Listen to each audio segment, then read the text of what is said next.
근데 이제 제목을 보시면 알겠지만 뭘 크게 많이 배울 것 같지는 않은 제목이잖아요. 행복, 선물 이런 것들은 배워서 되는 게 아닌 것 같아요. 그래서 함께 공감할 수 있었으면 좋겠다라는 생각이 듭니다. 아마 성경에 대해서 어느 정도는 그래도 잘 알고 계실 거라고 생각을 하고요. 그리고 성경을 너무 어렵게 공부하는 것보다 쉽게 공부하면서 그게 내 마음에 맞으면 좋겠다라는 생각으로 이렇게 좀 준비를 하게 됐습니다. 그래서 뭐 이렇게 집에서도 저녁에 이렇게 딱 뭐 드라마 보시거나 이렇게 하시면 마음 편안하게 보시잖아요. 그런 것처럼 이 시간도 조금 마음 편안하게 그렇게 이렇게 보셨으면 좋겠고요. 뭐 이렇게 좀 마음에 맞는 말씀 있으시면 뭐 아멘도 하시고 뭐 웃으시기도 하시고 또 이렇게 질문도 좀 해주셨으면 좋겠습니다. 예. 일단 먼저요, 저희 가족을 잠깐 소개하겠습니다. 또 궁금해하시는 분들도 혹시 있을까봐. 지금 이 사진은 우리 아이들이 지금 큰 사진인데요. 커서는 이제 사진을 안 찍으려고 그래가지고요. 중학생들인데 이제 사진을 안 찍으려고 그러더라고요. 그래서 초등학생 때 찍었던 사진입니다. 아내 한 명이랑 아들 하나, 딸 2명이 있습니다. 그렇죠. 누가 사모님인지 알겠죠? 예, 그렇습니다. 아내가 한 명인 게 다행이더라고요. 예, 건강하시죠? 예, 행복한 삶을 위한 완벽한 선물입니다. 여러분 행복하십니까? 네. 와, 멋있습니다. 와, 이렇게 아멘이 바로 나오시는 거 보니까 정말로 행복한 사람들인 것 같습니다. 왜 행복하시나요? 돈이 좀 많으신가요? 돈이 많으신가요? 네, 예수님이 함께 하시니까. 여기 만수르라는 사람인데요. 여기 차도 되게 멋있죠? 사자를 애완동물로 키웁니다. 네, 사자 한번 키워보실 생각 있으세요? 이 사람 이름 혹시 들어보셨습니까? 만수르라고? 되게 유명했던 개그 프로의 소재로도 나왔던 사람인데요. 이 사람이 왜 유명하게 됐냐면 한 축구팀을, 잉글랜드 축구팀을 이 사람이 인수를 하는 과정 속에 되게 유명하게 됐습니다. 왜냐하면 이 사람이 그 빚더미에 앉은 축구팀을 인수를 해서 내가 부의 힘이 뭔지 보여주겠다. 그리고 빚을 다 갚아버리고, 그리고 선수들 그 몸값을 다 올리고, 그렇게 해서 2021년도, 2011년도, 2012년도를 그리고 2013년도, 14년도 시즌을 우승을 시킵니다. 그 팀을. 놀랍죠? 예. 그리고요, 더 놀라운 것은 관중석 있잖아요. 거기 시트 의자에 앉는 데다가 다 히타를 다 깔았어요. 히타를 다 깔아가지고 편안하게 볼 수 있도록 그렇게 했습니다. 돈 있어서 이렇게 하면 참 좋겠어요. 예, 우리 교회도 막 이렇게 따뜻하게, 그리고 돈 사람들 많이 좋아합니다. 또 이 할머니는 저거를 드세요. 저희 이 할머니가 이제 70대 넘은 할머니인데요. 102kg입니다. 저 무게가요. 102kg인데요. 드세요. 안 믿기시죠? 저거 허리를 이렇게 해서 드세요. 대단하죠? 네. 네. 이 정도 건강하면 복인가요? 네. 복입니다. 복이에요. 우리 어르신들은 그냥 다 허리 아프고 다리 아프고 무릎 아프고 그래가지고 상상도 못하는, 큰일 납니다. 저렇게 하다가는. 그렇죠? 또 일본의 105세 된 할아버지가 100m 42초에 뛰시고요. 예, 뭐 이렇게 마라톤도 하시고, 워낙에 일본에서는 이런 마라톤이 좀 유명해요. 그래서 노인들까지 되게 많이 하십니다. 우리나라도 매년마다 이제 국내 마라톤을 하는데, 예산에서도 이제 마라톤을 하는데, 전국에서 예산 마라톤이 가장 그래도 뭐 이렇게 먹을 것도 많이 주고 그렇게 한다고 그러더라고요. 한번 마라톤 좋아하시면 오셔도 좋겠습니다. 이 정도로 건강하면 사람들은 복이 있다라고 이렇게 생각을 합니다. 또 여기는 뭐 하는 걸까요? 동전을 세워놓잖아요. 여기 경남인데요.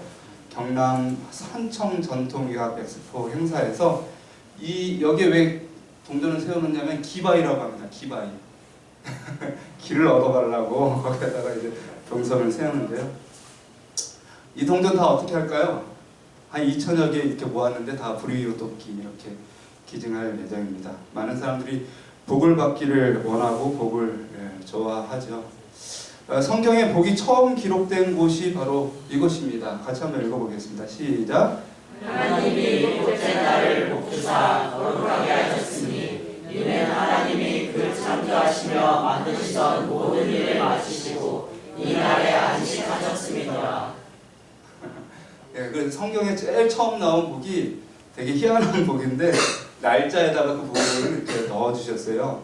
뭐 이렇게 돈도 아니고 건강도 아니고 날짜 갖고 무슨 복이 있나 뭐 이렇게 사람들이 생각을 할 거예요. 왜 하나님께서 근데 하필이면 안식일에 복을 넣어주셨을까요? 안식일에 시간에 왜 복을 넣어주셨을까요? 쉬니까. 쉬니까? 그 일요일 날도 창조의 아 그래요? 그리고 시식은 창조하고 주의 날이시기 때문에 예. 그거 말고 또 이제 또 이렇게 또 다른 표현들 있을까요? 없을까요? 예. 그래요. 하나님의 사랑과 안식일은 공통점이 있는데요. 뭘까요? 예, 볼 수 없어도 경험을 알 수 있는 것이 이제 이게 사람이 이 복이라는 게 뭐 이렇게 보이지 않아도 경험으로 알 수 있는 그런 복이 있는 것 같아요. 그렇죠? 예. 그래서 과일 같은 것도 먹어봐야 아는 그런 것들이 있잖아요. 두리안도 다 저희 시골에서 사시는 분들은 두리안도 모르시는 분들도 있으세요. 두리안 혹시 모르시는 분 안 계시죠? 그래서 두리안을 제가 맛을 막 설명을 해드렸더니 전혀 못 알아듣죠. 아무리 그래도 예, 먹어봐야 이제 아시는 건데요. 예, 하나님의 선하심도 맛보아야 아는 것이고요. 사실 안식일 지키는 것에 무슨 진짜 복이 있나라고 생각하지만 경험해봐야 알 수 있는 것이 안식일의 복이 아닌가 싶습니다. 여러분 행복이라는 것은 이것은 이제 정답은 없고요. 뭐 성경에 나와 있지도 않은 질문인데요. 행복이라는 것이 언제 발생하는 것 같아요? 그냥 가만히 마음이 즐거울 수 있나요? 아니죠. 어떻게 하면 마음이 남을 좋은 일을 했을 때. 좋은 일을 했는데 그 사람이 막 욕하고 그러면 어때요? 나는 막 이렇게 잘하는데 그 사람이 뭐 저리 가라고 그러고 우리 둘째랑 셋째랑 딸내미 둘이 있는데 성격이 안 맞아요. 그리고 셋째가 둘째 딸을 계속 따라하니까 둘째 딸이 싫어해요. 그래서 뭐만 해가지고 나는 언니가 좋아가지고 막 이렇게 따라가는데 걔는 저리 가라고 그러고 싫어하고 그러니까 또 울고 야 너는 또 왜 그러냐 그러고 얘가 너를 너무 따라한다고 그러고 안 맞아. 그 행복이라는 것은 이거 정답은 없는데 제가 이렇게 여러 가지를 보고 느낀 거는 행복이라는 것은 내가 좋고 너도 좋으면 그때 행복이 발생하는 것 같아요. 예. 나는 좋은데 그 사람이 싫으면 엄마가 밥하는 걸 되게 좋아해가지고 이렇게 밥 해먹자 그러는데 애들은 자꾸 외식하자고 그러고 그러면은 배고팠을 때 행복이고 배고팠을 때 행복이고 우리 각자의 인간적인 행복이 있을 수 있잖아요. 그렇죠. 총각은 처녀를 만났을 때 행복해요. 그렇죠. 가정을 이뤘어. 그렇죠. 그 행복이라는 각자 다른 거죠. 행복은 저는 두 사람이 공감하고 이렇게 딱 한마음이 됐을 때 내가 일을 하는데 그 일이 나한테 좋은 거예요. 맞은 거예요. 그러면 그것이 행복할 수 있다는 거죠. 우리 어머니가 이제 이제 설날에 세배를 해가지고 이제 돈을 드리면 그렇게 행복하세요. 와 이렇게 돈을 흔들면서 돈이 좋아서 행복할 거야 아니면 아들이 갖다 줘서 행복할 거야? 아들이 갖다 줬어요. 아니요, 반반인 것 같아요. 제 생각에는 반반인 것 같더라고요. 예. 여기 보니까는 되게 행복한 장면이 또 하나 나오는데요.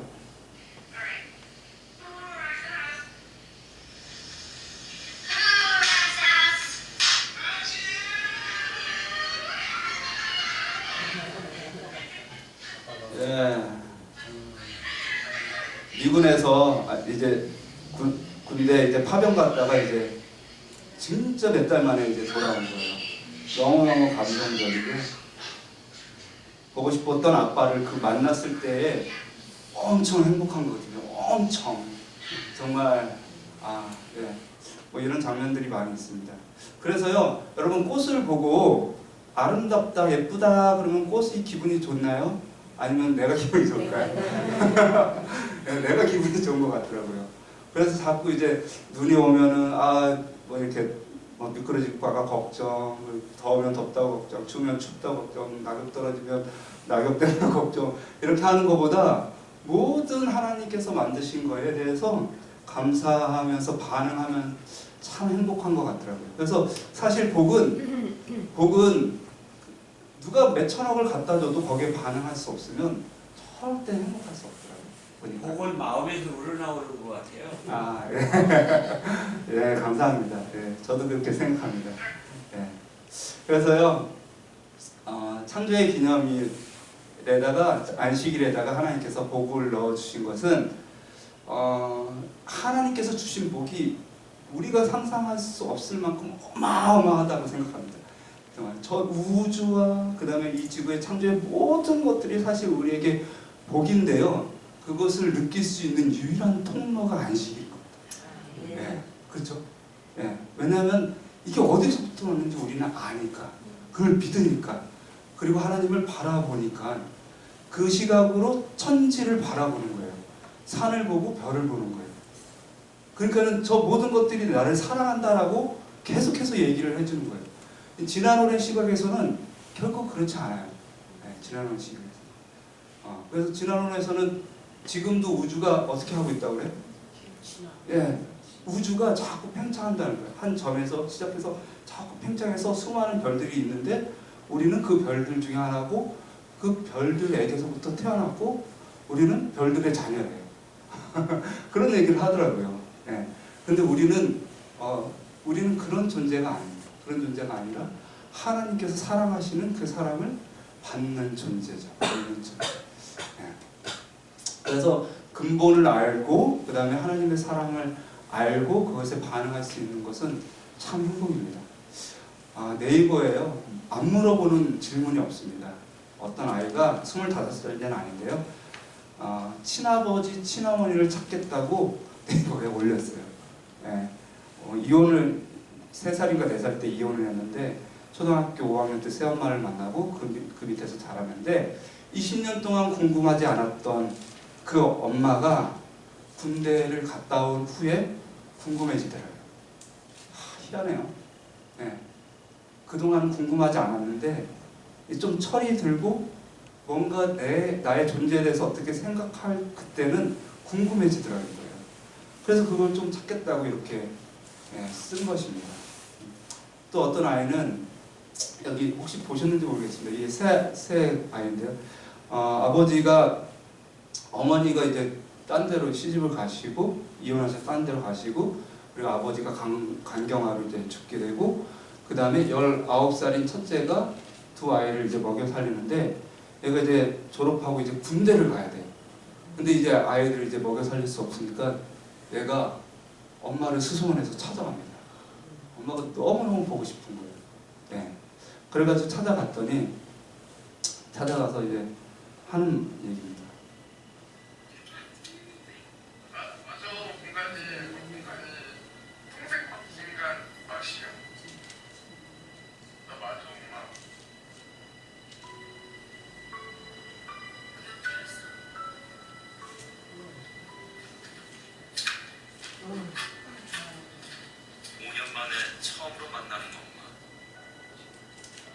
엄마가 외면하죠. 그러면 반겨주실 줄 알았는데 너무나 냉랭하기만 하다.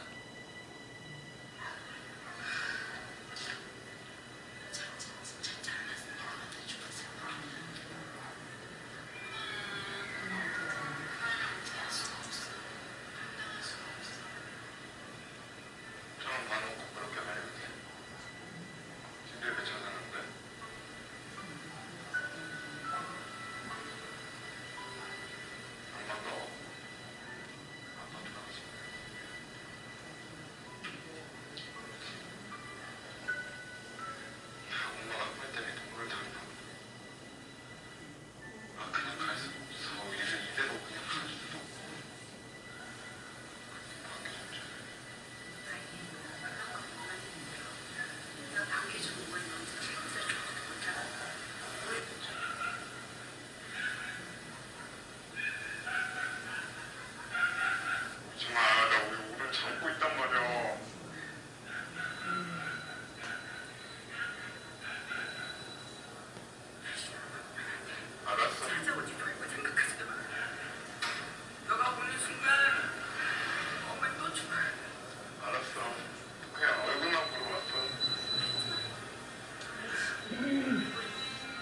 아내가 엄마를 아나요?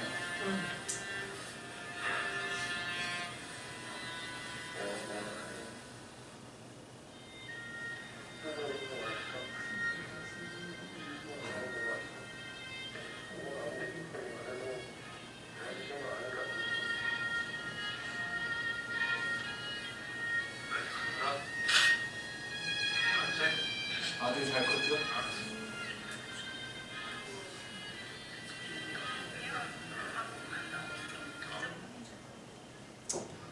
예.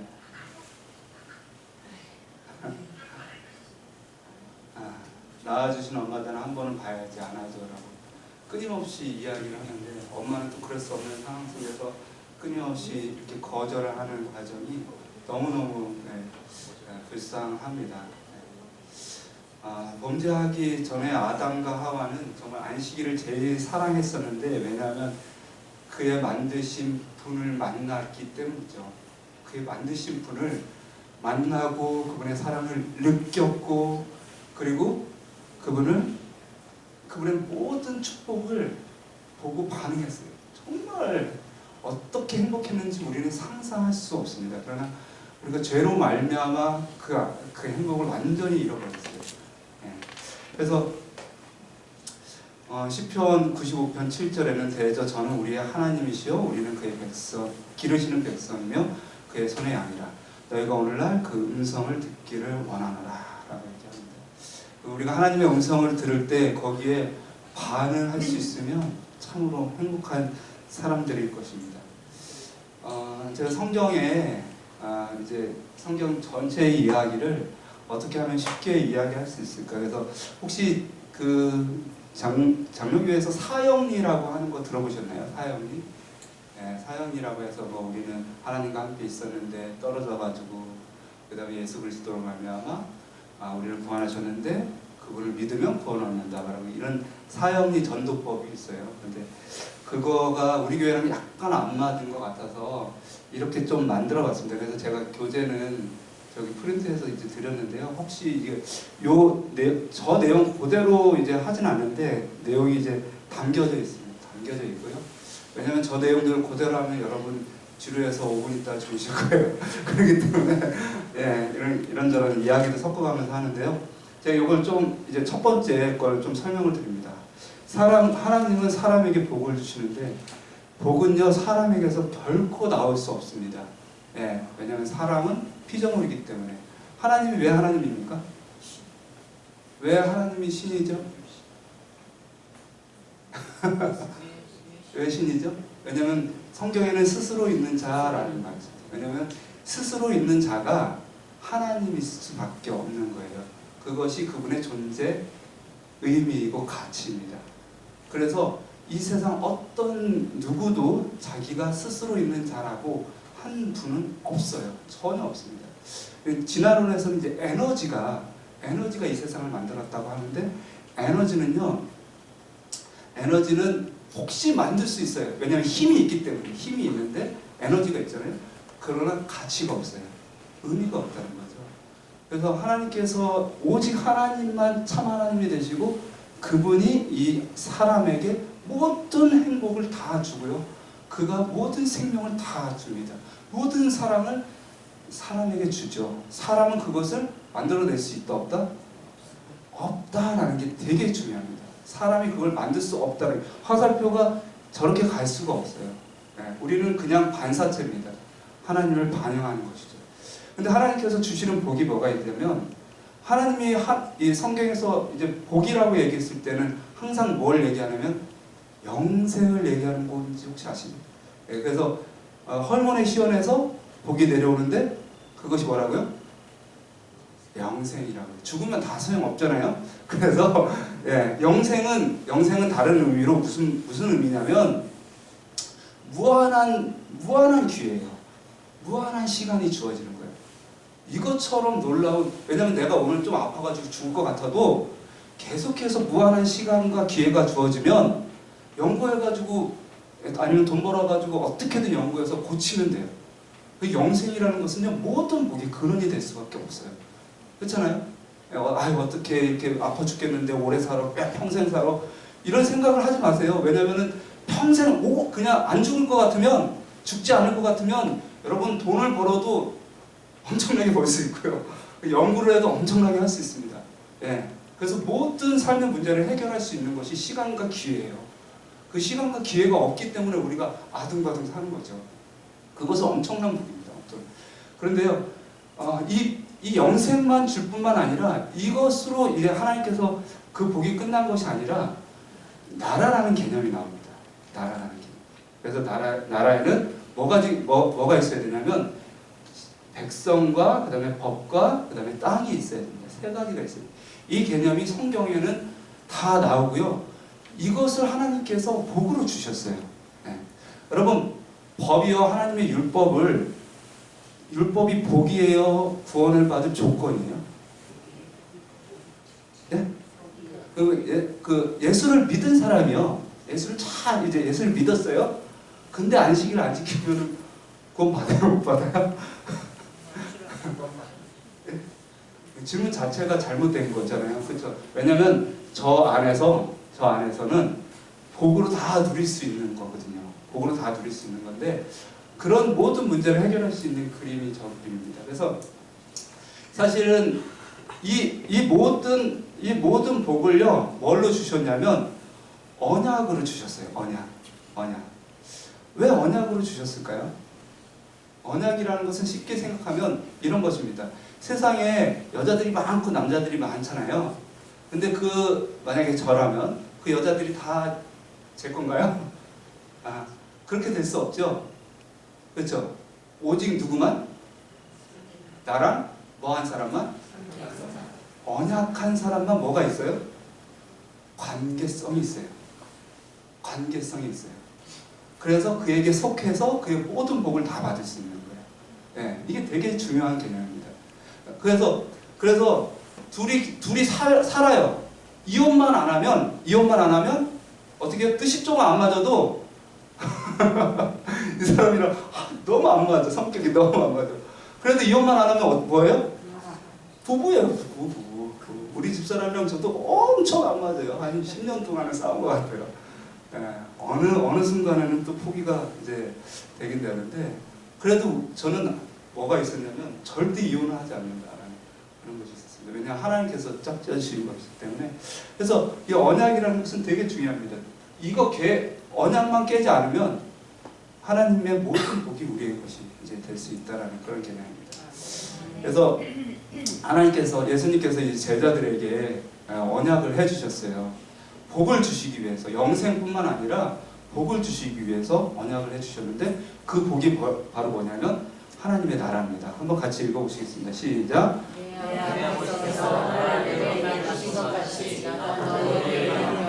너희로 내 나라에서 내 상에서 먹고 마시며 너는 보좌에 앉아 이스라엘 12지파를 다스리게 하려노라. 그래서 여러분 구원받은 목적이 뭐예요?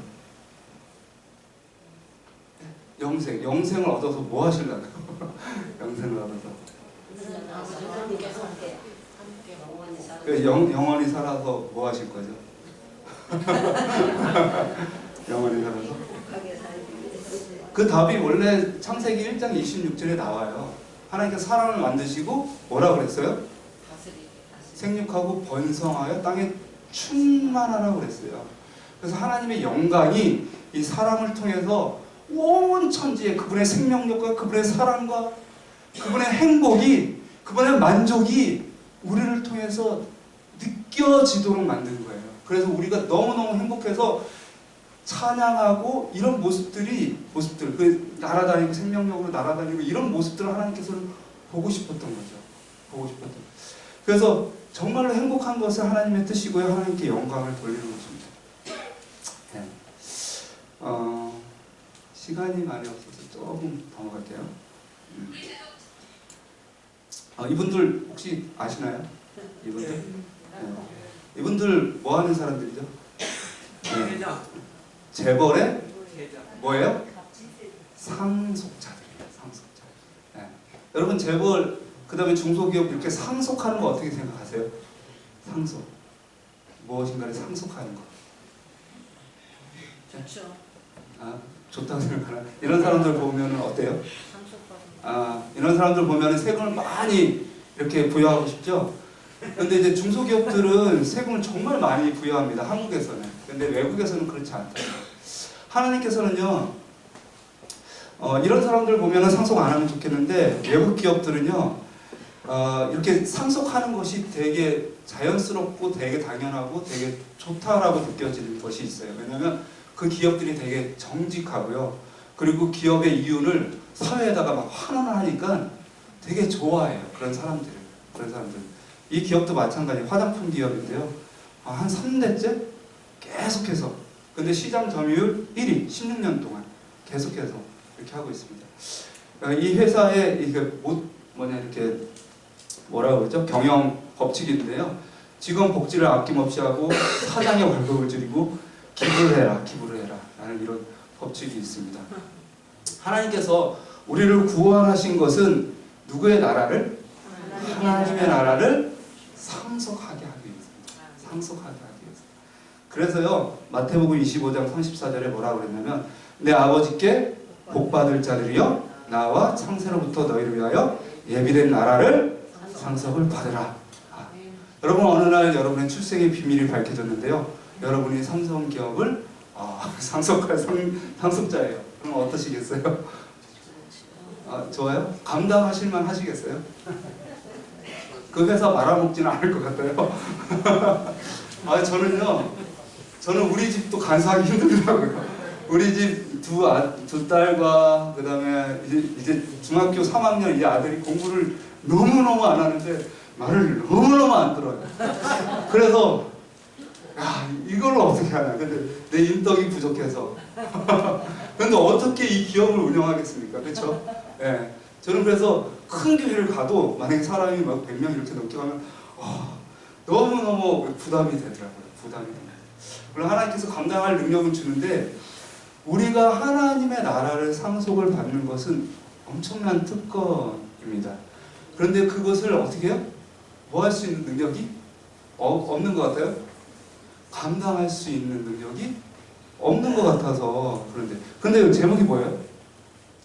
행복한 삶을 위한 완벽한 선물인데요, 우리가 걱정할 필요가 없어요. 걱정할 필요가 없는 게, 우리가 이 나라를 상속하고 남을 수 있도록 하나님께서 우리에게 그 모든 나라를 선물로 주신대요. 네. 그래서 오늘 이제 전체적인 주제를 좀 얘기를 하겠습니다. 다니엘서 7장 22절에 잘 아시는 말씀이잖아요. 지극히 높은 자의 성도를 위하여 신원하였고 때가 이르면 뭐요? 성도가 나라를 얻었더라. 이 장면은 정말 놀라운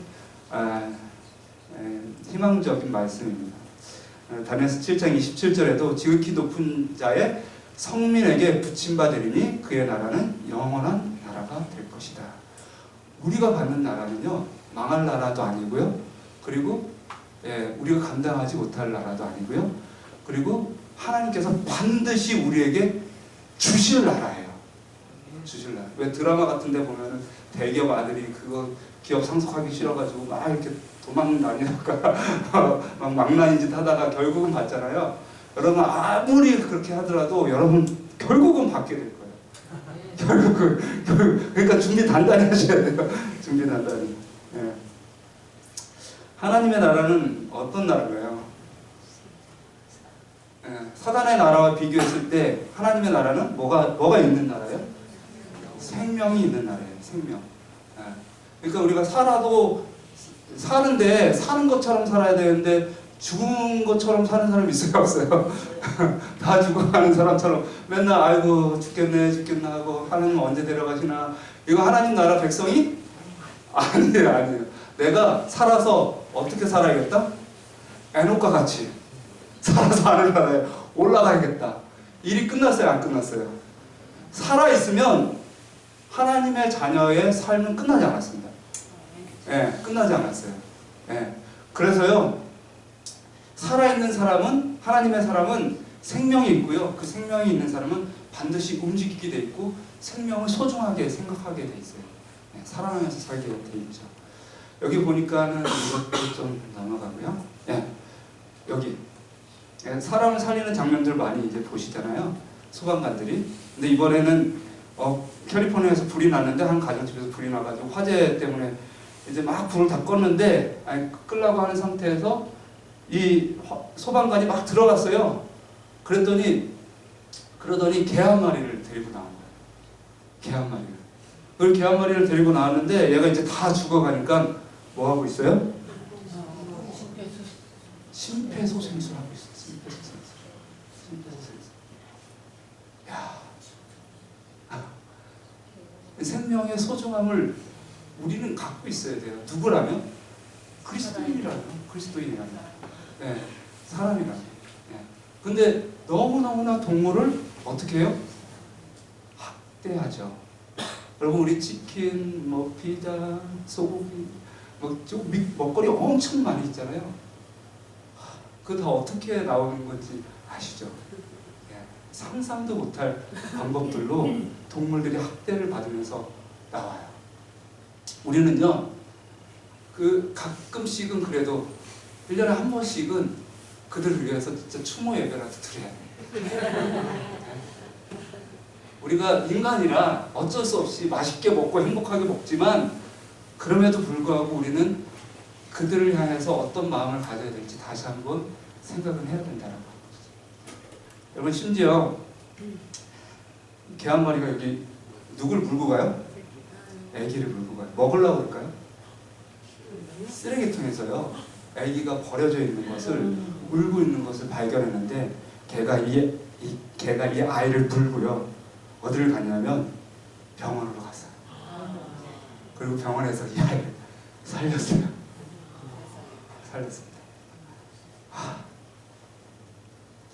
온 세상에 하나님께서 만드신 피조물은요, 뭐 하냐면 생명을 존중합니다. 생명을 사랑해요. 살리려고 하죠. 살리려고. 이렇게 살았으면 좋겠습니다. 우리는 너무 사망에, 그리고 죽음에, 그리고 쾌락에 너무 잘 반응해요. 네. 누가 어떻게 하면 잘 웃어요? 누가 넘어지면 웃어요. 누가 바보 같은 거 웃고요. 누구를 놀리면 웃고요. 그래서 세상에서 제일 재밌는 구경이 무슨 구경이냐? 싸움 구경이라? 불구경이라? 우리 엄마는 맨날 9시 뉴스를 보시는데 왜 보시는지 알아요? 어디서 누구 몇 명 죽었는지. 물론 좋아서 보시는 건 아니고요. 안타까워서 이제 보는데 그런 것들에 대해서는 너무너무 쉽게 반응을 하죠. 그 싸움 구경이 너무 좋아서 어떻게 해요? 경기까지 만들어서 돈 내고 보죠. 네, 돈 내고 봅니다. 물론 그들은 뭐 돈을 버니까 그것을 이제 행복하다라고 하는데 사실 그런 것들이 참 행복일까라는 그런 생각이 듭니다. 얼마나 많은 것들이 하나님께서 주신 아름다운 것들을 잃어버리게 하는지를 모르겠어요. 또한 사랑이 있어야 됩니다. 우리가 이타적인 사랑이 있어야 되는데 미국의 경영대학원 와트스쿨에서 이 애덤 그랜트 교수, 잘 모르지만 이 사람이 사람을 세 가지로 구분을 했대요. 별 연구를 다 하죠. 그래서 남에게 주려는 이타적인 사람이 있고, 남에게 받으려는 이기적인 사람이 있고, 그 다음에 남이 뭔가를 해줄 때만 보답하는 사람이 있다. 정말 이렇게 있다는 건 아니에요. 성경적인 얘기가 아닙니다. 왜냐하면요, 아무리 선한 사람도요, 결국은 굶어 죽고 막 이렇게 자기가 어려울 때 되면은 결국은 이기적인 선택들을 하거든요. 근데 이제 일반적인 사회에서 이렇게 선택하는 세 가지 분류에 있는 사람이 있는데, 연구를 했는데 이 세 사람 중에 누가 가장 성공할 수 있는가를 연구했어요. 예. 누가 가장 성공할 수 있을까요? 기버일까요? 메이커일까요? 매처일까요? 매처는 그냥 이렇게 딱 자기 할 일 하고 그 다음에 남을 딱 할 일 하죠. 근데 주는 사람은 누가 와가지고 뭐 도와달라고 그러면 자기 일도 못하고 계속 도와주는 거예요. 이런 사람이 이 세상에서 성공할 수 있을까요? 이 세상 원리로 안 될 것 같잖아요. 그래서 이런 연구를 하는 거예요, 사람들이. 그래서 이런 연구를 하는데 160명을 대상으로 캘리포니아주에서 연구를 했는데, 기버브리의 사람들은 정말로 이제 왜 도와주는지는 모르겠지만 항상 남의 일을 도와줘요. 그래서 생산성이 떨어진다, 경쟁력이 떨어진다 라고 이게 초반에는 그렇게 나왔습니다. 근데 시간이 갈수록 상황이 달라지는 것을 이제 보게 됐는데 어떻게 달라졌냐면 시간이 갈수록 그 사람들에게는 뭐가 쌓이냐면 사회적 인정이 쌓이고요. 신뢰가 쌓인다는 거예요. 예. 그래서 그 믿음과 지지로 말미암아 그 사람이 나중에 경쟁력이 훨씬 더 높아진다는 것을 그냥 기독교인이 아닌 하나님의 가치관이 아닌 세상 사람들의 가치관으로 이렇게 연구를 해낸 것입니다. 예. 그렇다면 하나님께서 우리에게 보여주신 가치관은 정말 진리가 아닌가 싶은 생각이 드는 것이죠. 예. 또 하나도 얘기를 드리면 배정철 씨라고 있습니다. 이 사람이 가난한 중에 이제 어렸을 때 소장농으로 태어나서 가난한 삶을 살았는데 중학교 진학도 포기를 해가지고 어려운 환경에서 식당에서 일하다가 결국은 죽고 싶다는 생각을 많이 했지만 부지런히 일하고 이제 일식집을 이제 나중에 자기가 차리게 되는데요. 이제 일식집을 딱 차린 다음에 이제 내 목표가 끝났다라고 생각하지 않고 그때 어려웠던 나를 돌아보면서 기부를 하기 시작한 거예요. 기부를. 그래서 형편이 어려운 사람들에게 1년에 1억 원씩 학생들에게 와 1년에 1억 원씩 하기 쉽나요?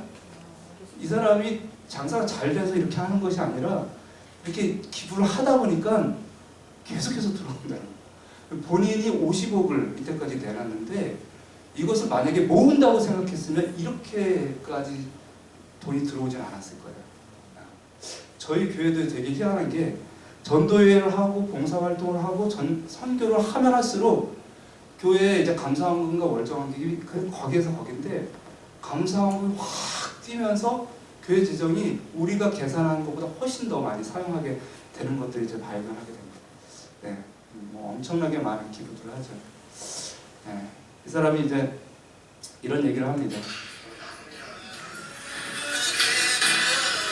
아주 크게 생각할 게 아니라 아주 사소한 작은 일에서부터 나누다 보면 나중에 자기 자신도 많은 걸 얻게 되고 그다음에 더 많은 일을 할 수 있다고 생각합니다. 처음에 저는 이제 나눔이라는 거를 시작할 때 이제 작은 거부터 시작을 했는데 학생들 장학금을 댄다든가 병원에 기부금을 위해서 소문이 나가니까 기왕을 위해서 먹자는 그런 분들이 많으시고 그렇게 되다 보니까 더 많은 것들을 제가 얻게 되고 느끼게 되는 것 같아요.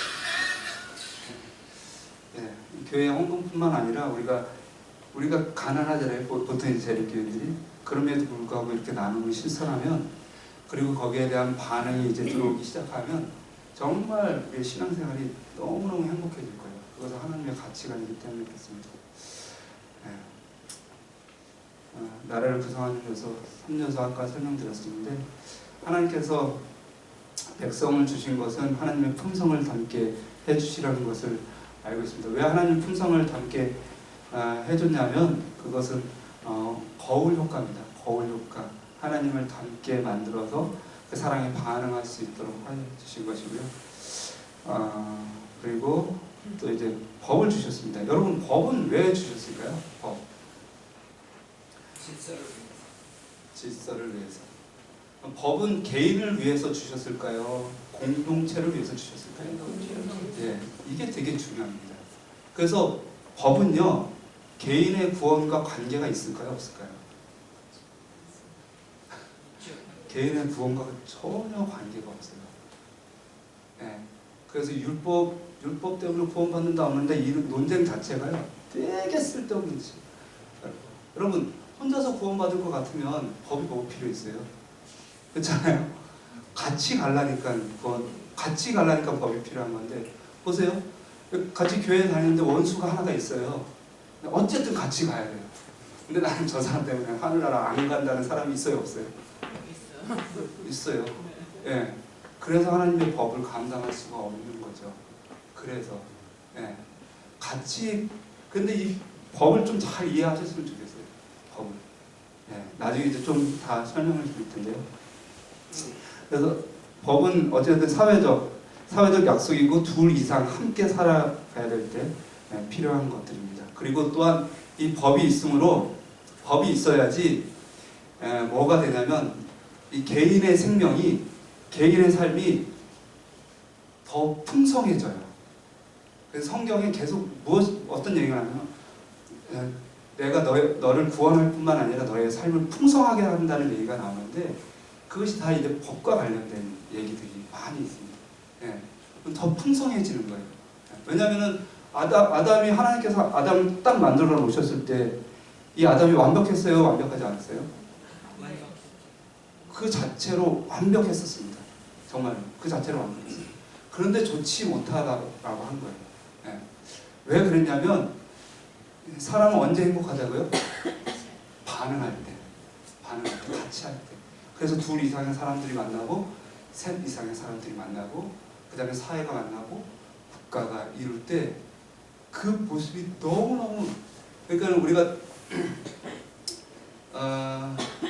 그냥 우리 동네 작은 동산 올라가서 우리 마을 보는 거랑 백두산 천지 올라가서 저 온 세상을 내려보는 거랑 완전히 다르잖아요. 예, 그런 것처럼 모든 공동체가 다 모두 다 똑같은 행복을 얻게 하기 위해서 만든 것이죠. 예, 그래서 하나님께서 하나님을 사랑하는 법과 이웃을 사랑하는 법을 가르쳐 주셨습니다. 예, 그 다음에 영토도 주셨어요. 영토는 왜 주셨을까요? 영은 뭐예요? 영은 선한 것이고 육은 악한 것인가요? 절대 그렇지 않습니다. 여러분. 너무너무 잘못 생각하는 것들이 많이 있었어요. 저도 그랬습니다. 저도 좀 그런 얘기지만 그 신혼 때 이제 부부 생활을 하고 나서 되게 죄책감 많이 느꼈어요. 되게 그냥 하여간 뭐 먹는 것도 그렇고요. 뭐 이렇게 옷을 입고 사는 것도 그렇고요. 그래서 그 당시에는 막 옷도 검은 것만 입고 다니고 절대 그렇게 해야 된다고 생각을 했어요. 예. 그리고 부부관계도 많이 하면 안 된다고 막 생각을 하고, 그러니까 죄라고 생각하고 막 그런 생각들을 되게 많이 하고요. 돈도 막 갖고 있으면 안 된다고 생각하고 그렇게 생각을 했었습니다.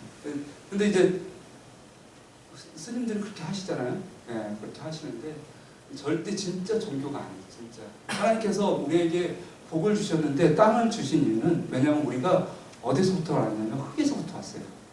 예, 그래서 우리는 반드시 땅에 있는 모든 것들로 함께 살아갈 수가 있어요. 여러분 의식주가 다 어디서 나와요?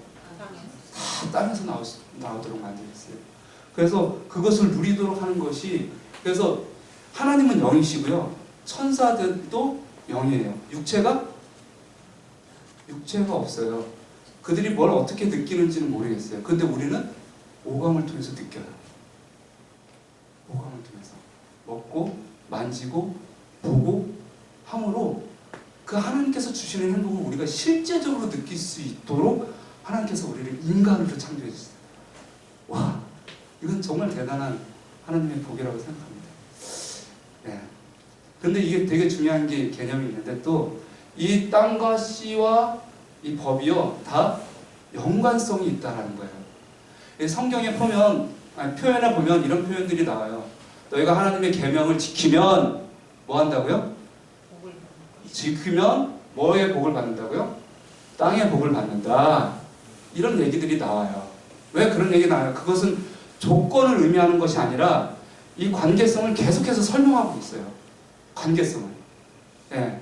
우리가 착각을 하는 것들이 많아요. 이것을 지켜야지 하나님의 복을 받는구나. 이것을 지켜야지 구원을 받는구나. 이런 착각들을 하는데요. 관계를 설명하는 거예요. 하나님의 품성이 망가지면 아무리 법이 좋아도 뜻이 망가지고요. 그 다음에 품성과 뜻이 망가지면 땅을 아무리 좋은 걸 갖고 있어도 그게 다 금방 망쳐져 버려요. 그게 바로 노아홍수 사건이에요. 금방 이게 천년 동안 사람을 계속 살면서 경작을 하다 보니까 땅이 금방 망쳐져 버렸어요. 그래가지고 심판하신 거거든요. 근데 사람을 심판하신 것이 아니라 땅을 심판하신 거예요. 이제 내일 또 이제 잠깐 보여드릴 건데요. 땅을 심판하신 거예요. 그래야지 사람이 새롭게 살 수 있거든요. 이 세 가지 하나라도 없으면 사람은 온전한 행복을 누릴 수가 없습니다. 예. 그런 것들을 조금 하나씩 이제 보여드릴 겁니다. 그리고 언약을 반드시 주셨는데 언약은 왜 하나님께서 언약을 주시고 선악과를 주셨냐면 자유의지 때문에 그렇습니다. 자유의지. 아무리 이 모든 것들이 다 좋아도 너희가 이것을 선택할 수 있다. 선택할 수 있다. 그래서 우리에게 뭐 할 권리까지? 죽을 권리까지. 죽을 권리까지 주신 거예요. 그러니까 우리를 자유로운 자로. 네. 여러분 대한민국이 요즘에 살기 좋아요? 안 좋아요? 안 좋아요. 좋아요? 안 좋아요. 제가 이제 저도 이제 대한민국이 살기 안 좋은 것 같아서 이민을 한번 생각해 보려고 캐나다도 알아보고 여기저기 다 알아봤는데 우리나라만큼 살기 좋은 데가 없어요. 요즘에 우리나라만큼 살기 좋은 데 없어요. 인터넷도 잘 되죠. 그리고요, 경제 수준도 꽤 괜찮아요. 정치만 잘하면 좋아요. 정치만 잘하는. 정치랑 교육 딱 두 개인데요. 딱 두 개인데요. 그것만 빼면요, 정말 좋은 나라예요. 왜냐하면 우리나라에서 대통령 욕해도 어떻게 해요? 이제는 안 잡아가는 시대예요. 그게 뭐예요? 자유는요, 인간의 가장 무슨 권리예요? 기본권입니다. 그래서 대한민국이 살기 좋은 거예요. 하나님께서 우리에게 자유를 주셨습니다. 그래서 반드시 이 언약을 통해서만 주셨고요. 우리가 자유로 하나님께 반응하고 관계를 맺을 때 하나님께서 복을 주십니다. 마지막으로 예화 하나 좀 보여드릴게요. 이 사모님이 이제 목사님이랑 사모님 가족인데요. 누굴까요? 우리 다 자녀들입니다. 11명인데요. 사모님이 첫 번째 아이를 가졌는데 이 아이가 유산이 됐어요. 너무너무 아이가 뱃속에서 죽었다고 그 아이가 그 엄마의 아들이 아닐까요? 자녀가 아닐까요? 자녀잖아요. 똑같이 사랑하다가 죽어서 너무너무 슬펐어요. 그래서 정말 극적으로 또 아이를 또 얻었어요. 근데 또 유산이 됐습니다. 너무너무 슬펐어요. 근데 또 아이를 또 얻었어요. 근데 또 유산이 됐어요. 근데 또 아이를 얻었어요. 또 유산이 됐습니다. 제가 장난하는 게 아니라요. 4번이나 그렇게 됐습니다. 너무너무 가슴이 아팠어요. 너무. 그래서 그 멍든 가슴으로 하나님께 기도를 합니다. 하나님, 왜 저에게 이런 시련을 주십니까? 그랬더니 이게 아프냐? 정말 아프냐? 그 아픈 가슴으로 아이들을 입양해라. 배로 입양하지 말고 가슴으로 아이들을 낳아라. 근데 이 사모님이 아이를 입양하는데 갓난아기만 입양하는 것이 아니라 중학생, 초등학생 이렇게 큰 애들도 입양을 해요. 근데 큰 애들 입양하는 경우는 되게 너무 힘듭니다. 뭐가 힘들까요? 왜냐면 내가 사랑을 주는데 그 사람이 반응을 안 해요. 특별히 이 아이가 그랬거든요. 이 아이가 요한인데 엄마가 베트남 사람이고 이주노동자였는데 아이를 낳고 도망가 버렸죠. 그리고 4살 때 입양을 한번 갔어요. 근데 한 달 만에 그 집에서 또 버림당했어요. 그래서 퇴행성 발달 장애를 얻습니다. IQ가 이제 평균 미달로 이렇게 나오게 됐어요. 근데 엄마가 이제 키우게 되었습니다.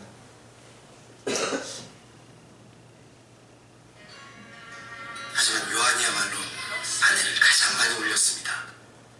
친엄마가 베트남 이주노동자였던 요한이는 4살 때 입양을 갔다가 한 달 만에 파양이 되고 말았습니다. 그 상처로 퇴행성 발달 장애를 앓게 되었습니다. 저희 집에 올 때 IQ 67로 왔어요. 그러니까 70 미만이면 지적장애예요. 우리나라 이제 법으로. 7살 때 그것도 재롱잔치 때 이제 다 끝나고 난 다음에 돌아서가지고 엄마 사랑해요 하고서는 아이들한테 선생님이 시키는데 요한이만 돌아보지 않고 있더라고요. 너무 안 좋아해요. 그것도 큰 소리로 그 초등학교 그러니까 유치원 교실이 떠나가도 너무 안 좋아해요. 그리고 고개를 돌리지 않는 우리 요한이를 바라봤어요. 내가 너한테 어떻게 했는데 저런 시기가 나한테 이럴 수 있나? 저 많은 사람들 앞에서 이제 그런 생각이 저 스스로가 절망에 젖은 아내에게 제가 한마디 전했습니다. 그렇게 말하는 요한의 마음은 또 오죽했겠어.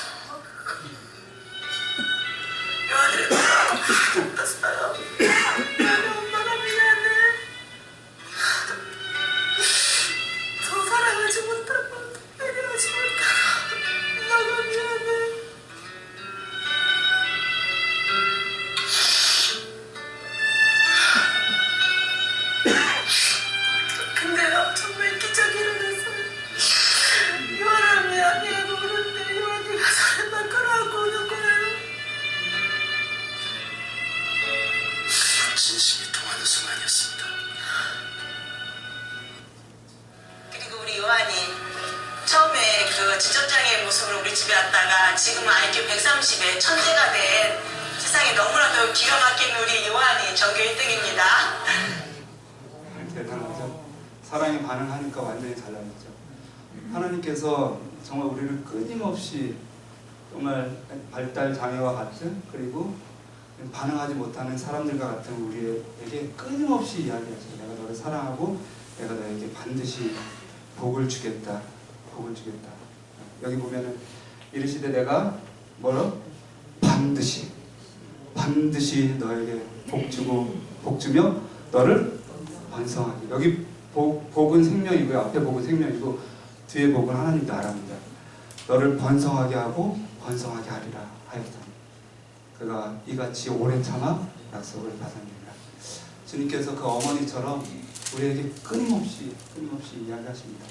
너희가 복 받기를 내가 원한다. 이 복에 너희가 반응했으면 좋겠다. 그런 얘기를 하고 계십니다. 마지막 이제 호소인데요. 그들은 하나님을 굳게 의지하고 날마다 모든 축복의 근원으로부터 은혜와 능력을 받아야 한다. 모든 사람에게 구원을 주시는 하나님의 은혜가 나타나 우리를 양육하시되 경건치 않은 것과 이 세상 정욕을 다 버리고 근신함과 의로움과 경건함으로 이 세상에 살고 복스러운 소망과 우리의 크신 하나님 구주 예수 그리스도의 영광이